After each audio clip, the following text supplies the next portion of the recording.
different tone. That's all right. That's their tone. They just loud. And it's their temperament that William James will pick up. The temperament of a thinker and a philosopher and a human being wrestling with decay and decline and loss and catastrophe. Crucial. It's the tone and temperament of how we relate to each other. And if we measure American culture in terms of tone and temperament, oh, we're in deeper trouble than we thought. It's not just the ideas exchanged. It's the how. And the only way to be counter-hegemonic is to point it out when in one's own praxis, you see, try to enact it. This is what happened in Charlottesville. We went down to Charlottesville. I gave a talk at sunrise. We must have had 2,000 people at 6 o'clock in the morning, which is a miracle for me because I don't get up early. Almost for anything other than trying to catch a plane to be part of some movement. And by the time we got out to march, we had about 100. And by the time we got to the Robert E. Lee statue, we had about 16 of us.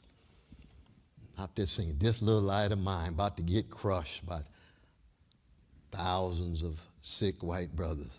There's a few white sisters, but sick white brothers, neo-Nazis, the Klan. I walked by the park, they listening to Motown. I said, ooh, very American. Motown, you want to kill me and want to listen to the music we produce. Because that music speaks to you on a very deep human level, but you decide to be a gangster, therefore you can't respond humanistically to the humanism in the music. Then they come to me and spitting and cussing and carrying out. Example of imperial decay. He said, I got one question for you, so-and-so. How come you call everybody brother and sister? I see that S-H-I-T on TV all the time. I can't stand that. And I looked over and said, well, brother,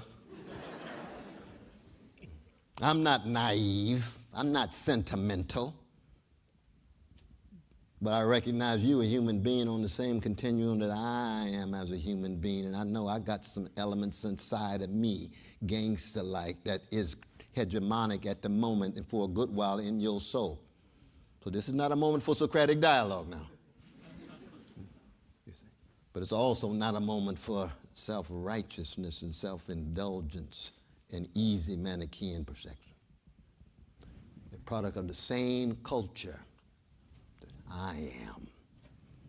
You see, the hypocrisy of neoliberal elites, same continuum of humanity, talking about democracy and freedom, but willing to drop drones on innocent people, don't want to move against the grotesque wealth inequality, just simply want to make the empire more colorful at the top, and unconcerned about the structures, you see.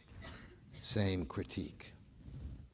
And then I went into my Christian mode and I just told him, I said, you know, you choose to be a gangster, but you are made in the image of God. You're a human being and you have the capacity to be different. It's just that at this moment, and maybe for a good while, that you're going to remain my foe. I said, I was a gangster before I met a Palestinian Jew named Jesus, and now I'm a redeemed sinner with gangster proclivities. So don't mess with me. I'm a Christian, but not a pacifist. But then I recognized without Antifa, we would have got crushed like cockroaches because they came at us, loaded ammunition with their face masks, and we singing "This Little Light of Mine." I wouldn't recommend that under any circumstances. Why is that important? Because without some kind of deeper commitment to integrity, honesty, decency, solidarity, you see, the very hope that we need to be enacted and embodied will in the end be too superficial.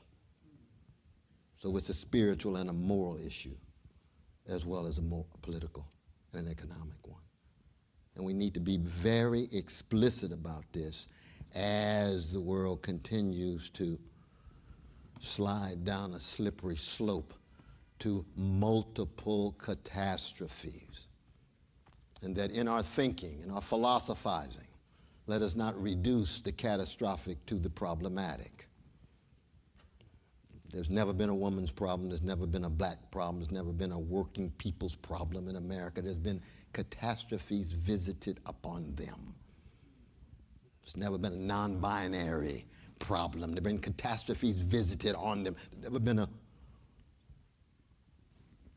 homophobic problem.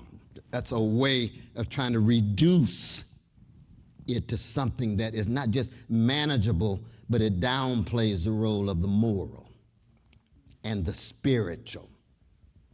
And that language of problem is so often a language of our social scientists. And I love social science work at its best in the new school. I'm going to hold on at its best now.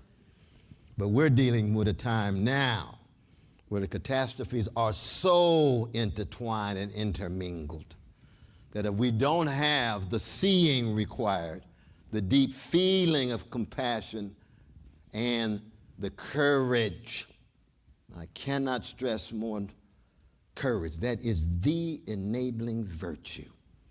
All the other virtues are empty without courage. And being a spectator won't do it. Ironic consciousness won't do it. That's the critical moment, the ironic consciousness. We need intervention, being a participant, being an agent, being part of collective actions on a variety of the catastrophes with which we're dealing. And so in the end, I know I've been going too long, but I'm just so blessed to be here that I do want to end on a blue note. I started on a blue note.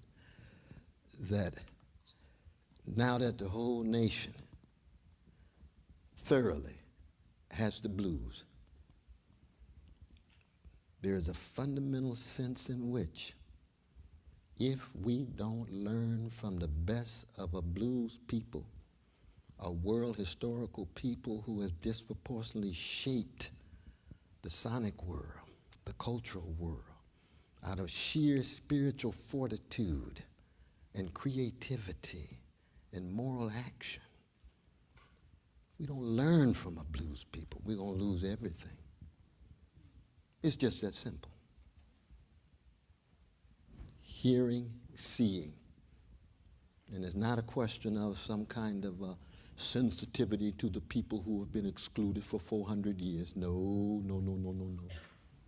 It has everything to do with how seriously we take our quest for truth and beauty and goodness and justice.